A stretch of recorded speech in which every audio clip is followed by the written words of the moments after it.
Good morning student. देखिए, कक्षा 7 को हम हिंदी पढ़ा रहे हैं। हिंदी है फर्स्ट और पाठ है 7। पाठ का नाम है हवैन संघ स्मृति संग्रहालय। अब हम इस पाठ को रीड कराएंगे बेटा। देखिए, रिक्शे वाले से नाम ठीक तरह उच्चारित नहीं हो पा रहा था। देखिए, उसने कहा यहाँ संगवंग का महल है। क्या है? हंसवंग का महल है। हंसवंग का महल है। मैं मुस्कुरा दिया। मैंने पूछा, जानते हो कौन था वह हंसवंग?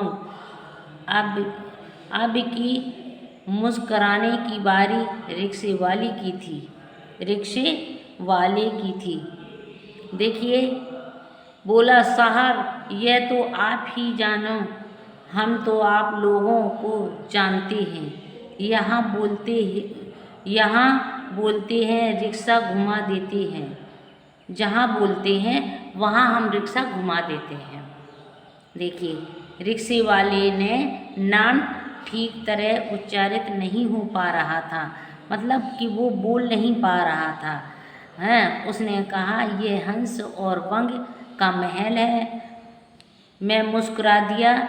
मैंने पूछा, जानते हो कौन था वह? यह हंस और वंग।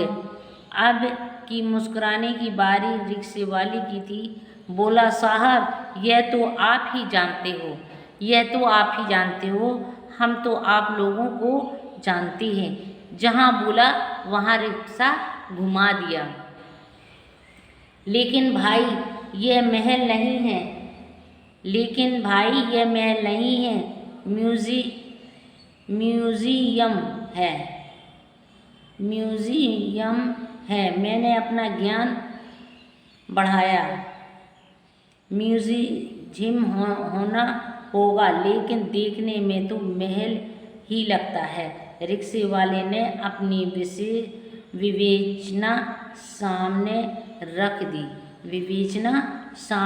दी। मतलब उसने अपनी जानकारी सामने रख दी। इसके बाद देखिए, चीनी सहयोग से निर्मित, वास्तव में चीनी सरकार के सहयोग से निर्मित यह एक भाव स्वास्थ्य तथा सुनियोजित तरीके से निर्मित संग्रहालय है।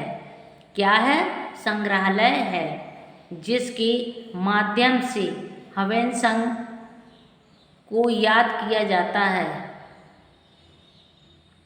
हवैन संघ स्मृति संग्रहालय पहुंचकर मन प्रसन्नता से भर उठा। मतलब खुशी से मन भर उठा। वह एक यात्री और एक विद्यार्थी, एक शिक्षक और एक इतिहासकार था, जिसने हमें इतना कुछ दिया। एक इतिहासकार था जिसने हमें इतना कुछ दिया कि कल्पनातीत है। उसकी स्मृति को ठीक है नालंदा महाविहार के पूर्व निदेशक श्री जगदीश कश्यप को जाता है, जिसकी यह कल्पना थी। अब देखिए, जिसकी ये कल्पना थी, लेकिन इस संबंध में भारत के प्रथम प्रधानमंत्री पंडित जवाहरलाल नेहरू तथा चीनी राष्ट्रपति चाउ इन लाई के संयुक्त प्रयासों को नज़रअंदाज नहीं किया जा सकता। जैसे कि जिन्होंने दो राष्ट्रों को परस्पर मैत्री भावना को इस अनुपम सूत्र हवेन संघ के माध्यम से आगे बढ़ाया। इस परियोजना पर कार्य तो 1957 में ही आरंभ हो गया था। क्या है? 1957 में ही आरंभ हो गया था, तथापि मुख्य भवन 1984 में बनकर तैयार हो सका। वर्ष 2001 में इस निर्मित भवन को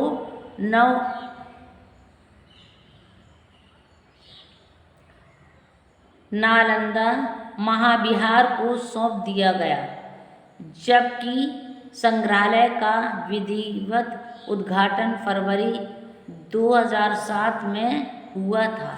क्या है? 2007 में हुआ था।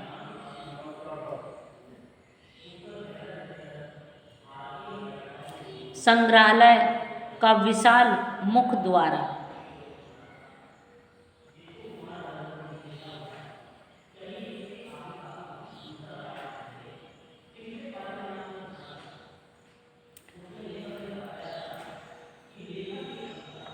संग्रहालय का विशाल मुख्य द्वार पूर्वाभिमुख है।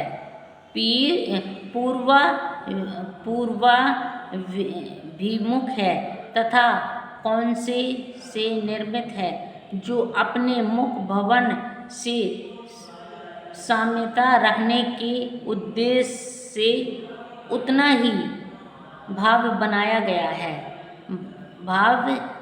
गया है।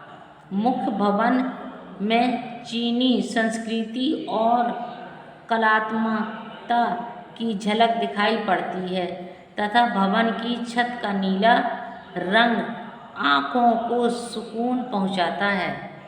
मतलब जो उसका ऊपर का आसमान छत का जो रंग है उसका नीला, वो आँखों को सुकून पहुँचाता है। चटकीले लाल, स्वर्णिम और तथा नीले रंगों का प्रयोग से द्वारा तथा मुख्य भवन की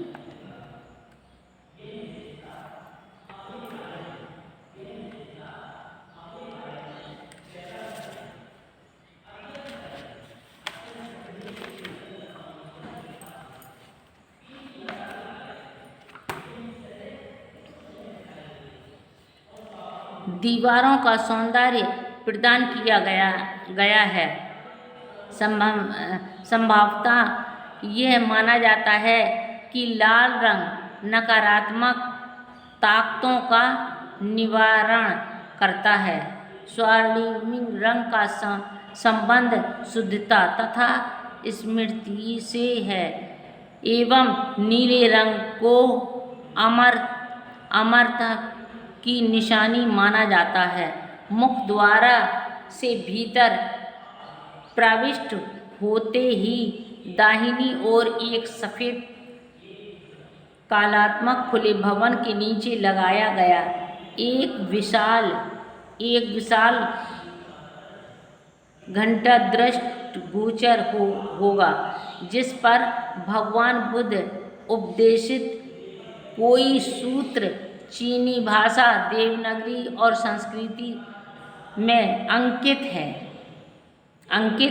मुख्य द्वार से दाहिनी ओर हवेन संघ के सामने में चौकोर संगमरमर के निर्मित श्वेत स्तंभ स्थापित किया गया है।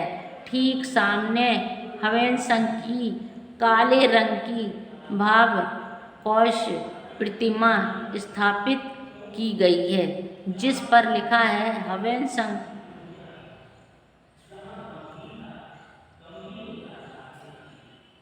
603 ईस्वी और 664 ईस्वी दुनिया के विशिष्ट महापुरुषों में से एक थे, जिनका महान उद्देश्य मानव जाति का कल्याण और मानव सभ्यता का उदात्त मूल्य की व्याख्या करना था। मुख्य भवन में प्रवेश से ठीक पहले एक बड़ा सा कलात्मक पात्र रखा हुआ है। सुगंधित पदार्थ जलाकर वातावरण को शुद्ध रखने के लिए निर्मित इस काले रंग के पात्र पर चीनी भाषा में कुछ अंकित है। क्या है? इस काले रंग के पात्र पर चीनी भाषा में कुछ अंकित है। भाव सभागार मुख्य भवन के भीतर एक भव्य सभागार है जिसमें सामने की ओर ध्यान स्थित हवन संघ की विशाल प्रतिमा लगाई गई है। क्या है? प्रतिमा लगाई गई है।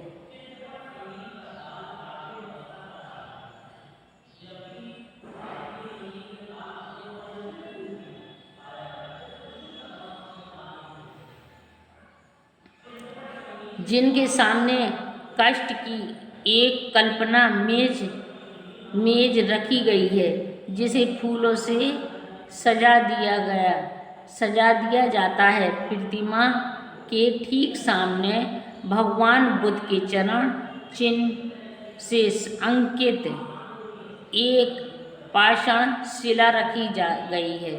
कहते हैं कि हवन संघ में यवी हुआ महल में बौद्ध सूत्रों का अनुवाद करते हुए स्वयं बुद्ध के चरण को तराशने का संकलन किया तथा लेख उत्कीर्ण करवाया।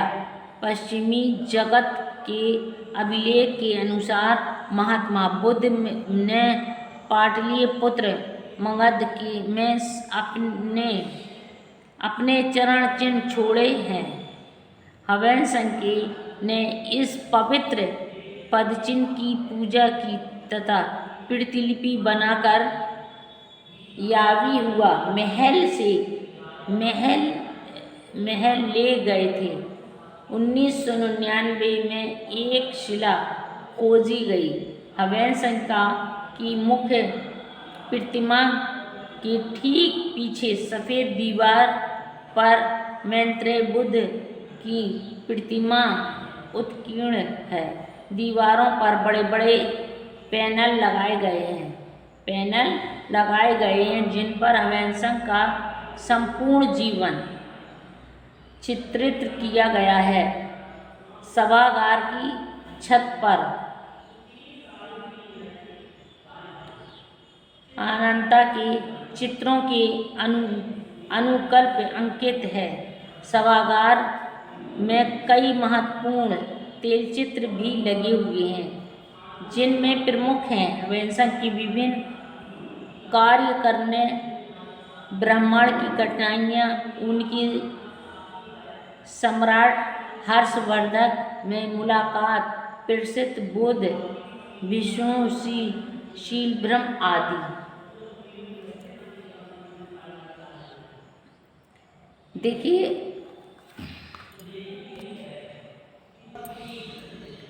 मुख्य भवन के भीतर एक भव्य सभागार है जिसमें सामने की ओर ध्यान स्थान हवन संघ की विशाल प्रतिमा लगाई गई है जिनके सामने काष्ठ की एक कलात्मक मेज रखी गई है।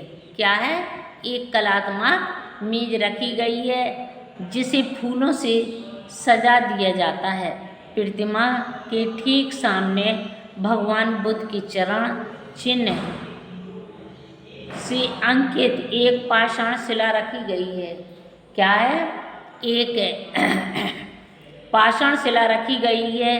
कहते हैं कि हवन संघ ने यावी हुआ महल में बौद्ध सूत्रों का अनुवाद करते हुए स्वयं बुद्ध के चरण को तराशने का संचालन किया तथा लेख उत्कीर्ण करवाया। पश्चिमी जगत के अभिलेख के अनुसार महात्मा बुद्ध ने पाटलिपुत्र मगध में अपने चरण चिन्ह छोड़े थे। हवैन संघ ने उस पवित्र पद चिन्ह की पूजा की तथा प्रतिलिपि बनाकर हावी हुआ महल ले गए थे। 1999 में यह शिला खोजी गई थी। 1999 में यह शिला खोजी गई थी। हवैन संघ की प्रमुख प्रतिमा के ठीक पीछे सफ़ेद दीवार पर मैत्रेय बुद्ध की प्रतिमा उत्कीर्ण है। दीवारों पर बड़े बड़े पैनल लगाए गए हैं जिन पर हवैन संघ का संपूर्ण जीवन चित्रित किया गया है। सभागार क्या है? ये सभागार की छत पर अंजता के चित्रों के अनुकल्प अंकित हैं। सभागार में कई महत्वपूर्ण तैलचित्र भी लगे हुए हैं जिनमें प्रमुख हैं हवैन संघ के विभिन्न कार्य, उनके ब्राह्मण की कठिनाइयाँ, उनकी सम्राट हर्षवर्धन में मुलाकात, प्रसिद्ध बौद्ध विष्णुशील ब्रह्म आदि। अब देखिए हमारा शोध और यात्राएं। अब इनकी शोध और यात्राएं हवैन संघ की यात्रा और उनके वृत्तांत महत्वपूर्ण है। क्या है? महत्वपूर्ण है।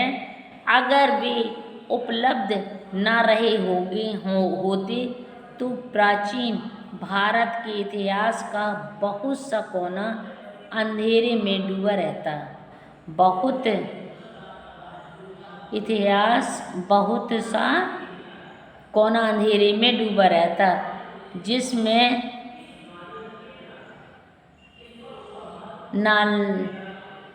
नालंदा विश्वविद्यालय से संबंधित वृत्तांत भी सम्मिलित हैं। हवैन संघ एक असंतुष्ट शोधकर्ता थे, इसलिए वे यात्री बन गए और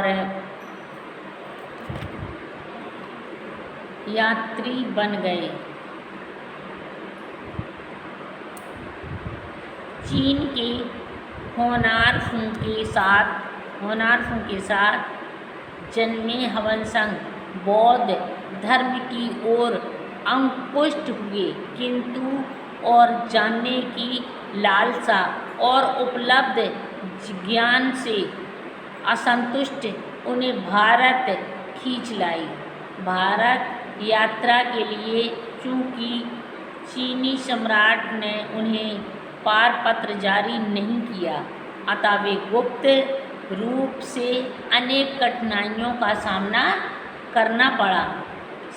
करते हुए इस भूमि में प्रविष्ट हुए। वे गुप्त रूप से अनेक कठिनाइयों का सामना करते हुए इस भूमि में प्रविष्ट हुए। वे अपने 2 साथियों के साथ लांगजू पहुँचे। वहाँ से आगे बढ़कर गोबी की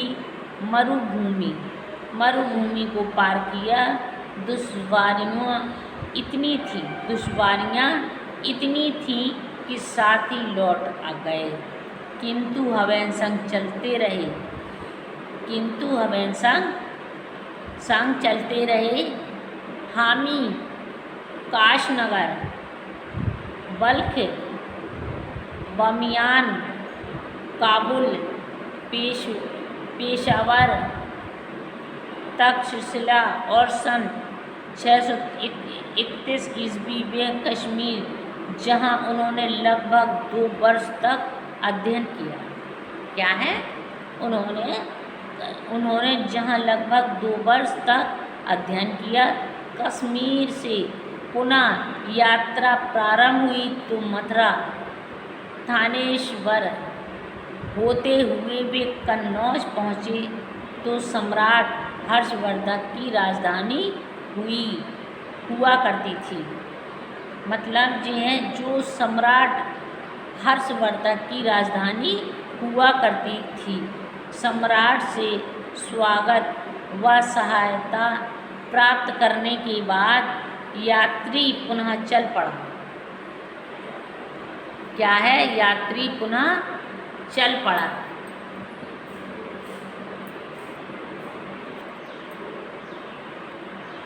अयोध्या, प्रयाग, कौशाम्बी, श्रावस्ती, कपिलवस्तु, कुशीनगर और पाटलिपुत्र गया। राजगृह होते हुए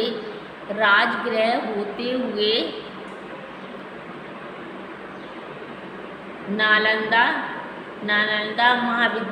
विश्वविद्यालय में हवेनसंग एक अध्येता रहे और कालांतर में वहाँ के शिक्षक भी नियुक्त हुए। क्या है? उन्होंने कहा विश्वविद्यालय में हवेनसंग एक अध्येता रहे और कालांतर में वहाँ के शिक्षक भी नियुक्त हुए।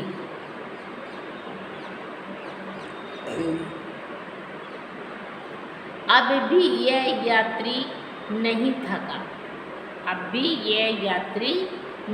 थका। इसके बाद देखिए उत्तर भारत से सुदूर दक्षिण भारत की ओर निकल पड़ा। वे पल्लवों की राजधानी कांची पहुँचे, जहाँ से उन्होंने स्वदेश लौटना निश्चित किया। चीन लौटने पर वहाँ सम्राट ने हवेनसंग का स्वागत किया। हवेनसंग अपने साथ हस्तलिखित बौद्ध ग्रंथ घोड़ों पर लादकर चीन ले गए थे।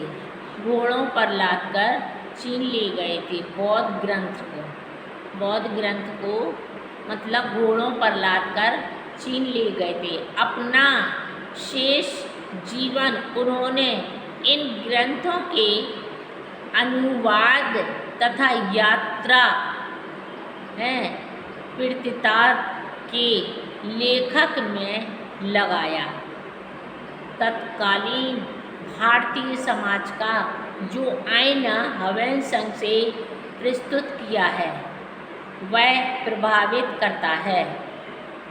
तथापि एक घटना ने मुझे चौंकाया भी है। बात जब महाराज हर्षवर्धन ने कन्नौज में धार्मिक महोत्सव आयोजित किया गया है। इस आयोजित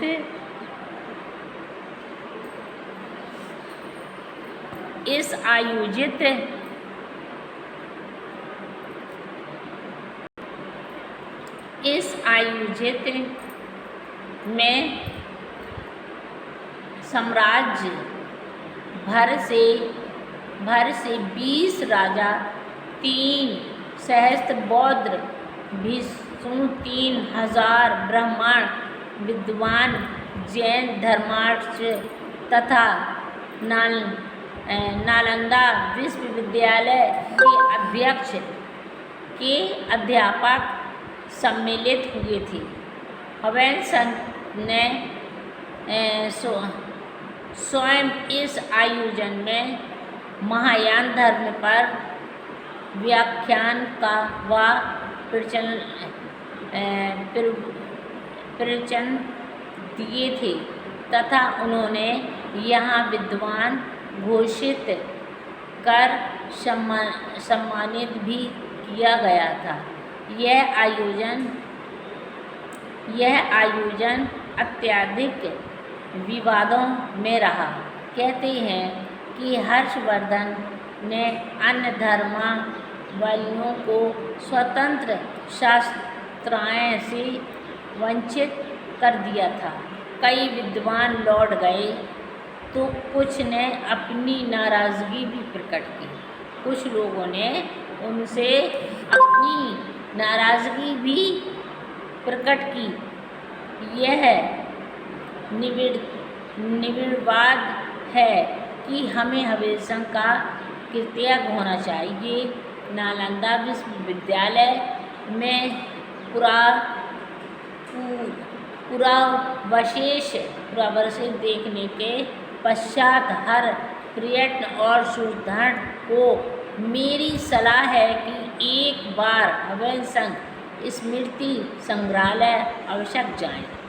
मतलब उन्होंने इतना उसके बारे में प्रकट किया है, इतना बताया गया है, तो अब वो ये कह रहे हैं लेखक कि आप लोग इस हवेली स्मृति संग्रहालय अवश्य जाएं।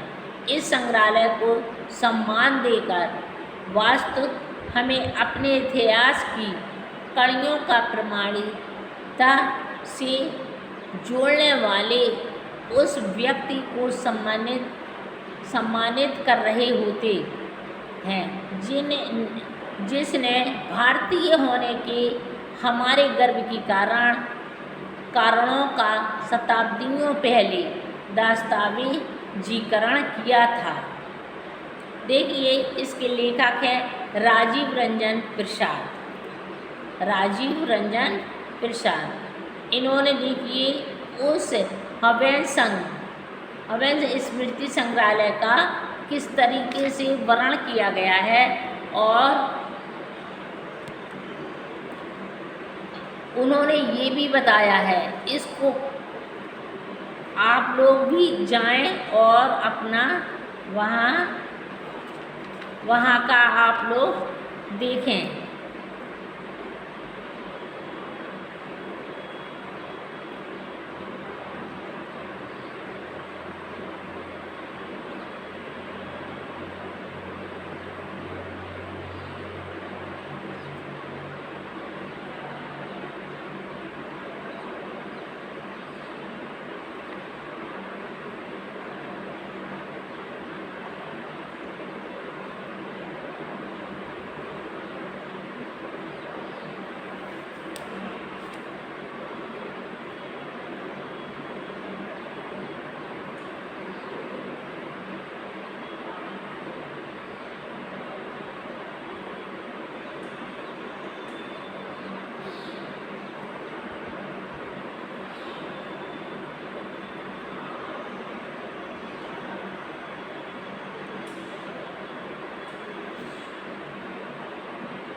देखिए, हमने इस पाठ को रीड करा दिया है।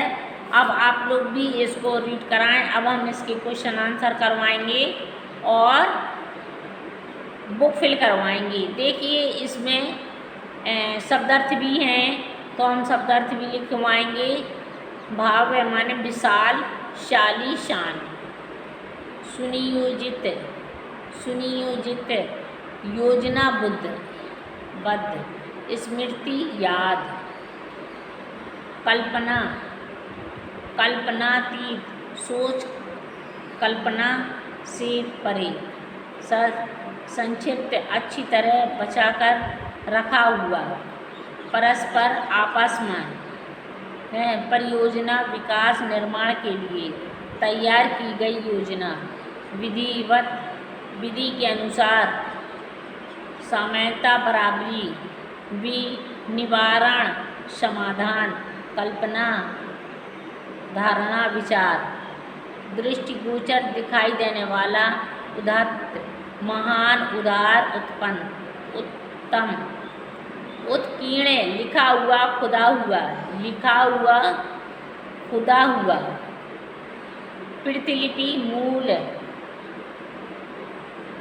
प्रतिलिपि, मूल लेख की नकल। अनुकल्प, विकल्प, वृत्तांत, घटना का विवरण। अध्ययनता, अध्ययन करने वाला। स्मृति, सफलता, उन्नति। निर्विवाद, बिना किसी विवाद के। सुकून, आराम। प्रविष्ट, जिसका प्रवेश हो चुका हो। प्रविष्ट मतलब जिसका प्रवेश हो चुका हो। देखिए हमने इस पाठ को पूरा रीड करा दिया है और अब हम इसके क्वेश्चन आंसर और बुक फिल करवाएंगे। ओके बेटा, बाय।